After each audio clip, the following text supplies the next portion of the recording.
खबर शाम करते हैं अटक से। हमारे ब्यूरो चीफ और इंसानी हकूक़ के खादिम मलिक मीर अफजल की रिपोर्ट। तफसीलात के मुताबिक डिस्ट्रिक्ट पुलिस ऑफिसर अटक सरदार मवाहन खान की हिदायत पर अटक पुलिस मंशियात जैसे मोजी धंधे के खिलाफ कार्रवाइयाँ जारी रखे हुए हैं।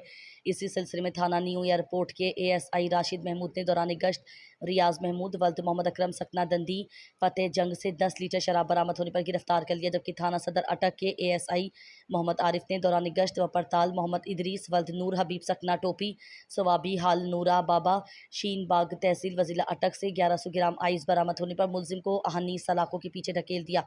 इसी तरह थाना अटक खोर्द के ASI अहमद फ़हीम खान ने शेर आलम वल्द जावेद सकना मानसर तहसील हिजरो ज़िला अटक से 1100 ग्राम चर्स बरामद होने पर गिरफ्तार कर लिया। दूसरी जानिब थाना हिजरो के ASI मोहम्मद अरसलान ने तारिक महमूद वल्द मोहम्मद मसूद सकना हमीद से दौरान चेकिंग 1350 ग्राम चर्स बरामद होने पर हथकड़ियों के जेवर से आरास्ता कर दिया। एक और कार्रवाई में चौकी हट्टियाँ के इंचार्ज ASI मोहम्मद वसीम ने अयाज वल्द यामीन सकना सीधन हिजरो से 550 ग्राम चर्स बरामद होने पर गिरफ्तार करके अलग अलग मुकदमात दर्ज कर लिए।